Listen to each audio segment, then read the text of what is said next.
지난 한 해 동안에 법원에 경매를 신청한 물건 건수가 12만 건에 육박하면서 글로벌 금융위기 이후에 최대치를 기록을 했습니다. 2019년부터 2020년 말씀해 주신 영끌, 그러니까 영혼까지 긁어 모아서 대출을 풀 대출을 받아가지고 약간은 좀 무리를 해서 집을 사는 그런 영끌족들이 많이 늘어났었는데 그때 매수를 했고 또 그 높은 금리로 인해서 이자 부담에 시달리다가 결과적으로는 좀 매물로 출회되는 이 경매 시장까지 오게 되는 물건들이 작년부터 이렇게 눈에 띄게 증가했다라고 볼 수 있겠습니다. 그를 증명하듯이 영끌의 지역이라고 한다면은 이 일명 노도강이라고 부르는 이 노원, 도봉구 그리고 강북구 이 부분을 또 빼놓을 수가 없잖아요. 이 노도강 지역의 경매 건수가 폭증했습니다. 작년에 이 지역만 좀 떼놓고 봤을 때 657건의 경매가 진행됐는데요. 이 657건은 5년 전인 2019년에는 170건이었대요. 그래서 4배나 폭증을 했다. 네. 4배 그런데 이것이 어찌 보면 당연한 일인 것이 2019년 이후에 한창 부동산 붐일 때 실제로 투자가 많이 이루어졌고 거래가 많이 이루어졌잖아요. 네. 그래서 그것과 사실 경매 건수도 비례할 수밖에 없는데 여기에다가 이 영끌족에 버티지 못하는 매물이 출회되면서 더 폭증을 한 그런 데이터라고 볼 수 있겠습니다.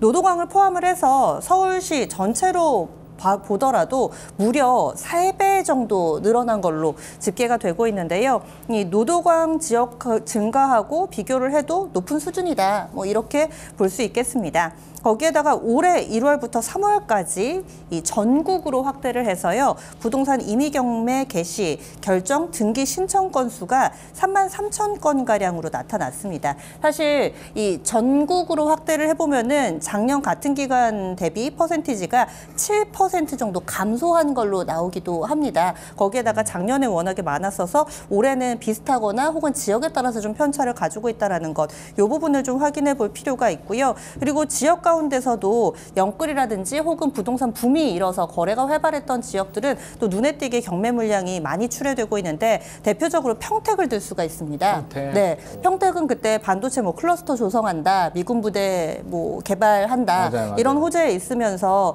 상당히 부동산 붐이 일었던 지역 가운데 하나인데 이쪽 같은 경우도 또 많이 증가를 해서요. 이 경기 지역 올해 1분기 신청 건수가 9천 건. 그래서 2014년 이후 11년 만에 최대치를 기록한 것으로 나타났습니다. 그래서 지역별로 봤을 때는 화성시가 가장 많았고요.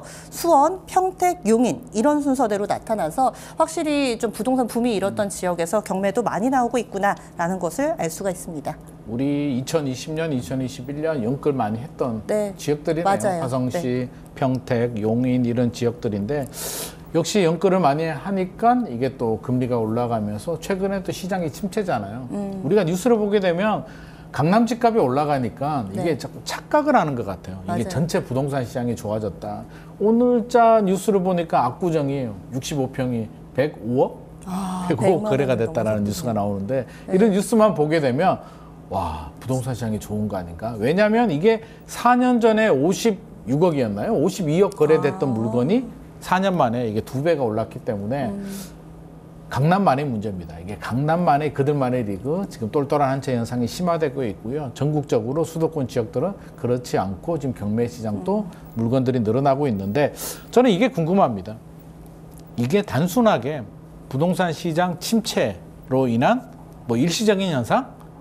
시간이 지나면 해결이 되는 문제인지 아니면 뭐 구조적인 뭐 제도적인 문제가 있는 건지가 제일 문제잖아요. 그래서 올해만 지나가면 괜찮아 라고 한다면 우리가 걱정할 필요도 없는데 그게 아닐 수도 있기 때문에 이주연 위원님께서 저는 시장 침체만의 문제냐 다른 뭐 원인을 또 더 있는지 어떻게 보십니까? 일단 두 가지가 다 연관이 되어 있다고 볼 수가 있거든요. 일단 네. 우선적으로 이제 시장 침체가 이루어지면서 이제 가격이 하락하게 되는 거죠. 네. 가격이 하락하게 되면은 뭐 아무래도 이제 금리가 높고 그러다 보면은 이자 부담이 이기지 못한 그런 경매 물건이 계속 늘어날 수가 있고, 근데 이자 부담 금리가 높기 때문에 이자 부담을 이기지 못한 물건이 늘어난다라고 할 수가 있는데 또 만약에 금리가 높더라도 시장이 거래량이 좋거나 부동산 시장이 뭐 화랑일 때에는 경매 건수가 또 그렇게 급증하지는 않거든요. 왜냐하면 경매로 넘어가기 전에 매매 시장에서 충분히 처분이 가능하기 때문에 그래서 일단 금리에 따른 부동산 거래량 감소, 그다음에 시장 침체가 일차적인 원인이고요. 그러면서 경매 물건이 늘어나면서 또 구조적인 문제도 드러나기 시작했죠. 뭐 예를 들어서 뭐 이제 아파트의 경우에는 뭐 전세가율이 그렇게 높진 않지만 연립 다세대 주택은 전세가율이 뭐 굉장히 높잖아요. 그리고 2020년도, 2021년도에는 전세 보증을 뭐 100%를 해주다 보니까 그때 구조적으로 굉장히 문제가 됐었죠. 그때 당시 이제 매입을 했던, 투자를 했던 물건들이 깡통 전세 문제가 생기기 시작했고 전세 사기 문제가 생기기 시작했고 이렇게 보증을 100% 해준 게 또 어떤 제도적인 문제점으로 또 드러나고 있는 거고요. 그래서 이제 뭐 정부에서는 약간 그런 전세 보증 제도를 지금 손질을 하기 시작한 거로 볼 수가 있습니다. 따라서 뭐 시장 침체, 그다음에 구조적인 문제, 제도적인 문제 둘 다 연관이 있다라고 정리할 수가 있습니다. 그러면 제도적인 문제라는 게 앞서서 말씀하셨듯이 뭐 전세 대출 보증이 문제다라고 해서 어떤 뭐 규제라든지 또는 제도를 바꾸게 되면 또 전세 깡통 전세가 더 늘어나기도 하잖아요. 그렇죠. 그럼 이게 문제가 더 심각해지는 거 아닐까요?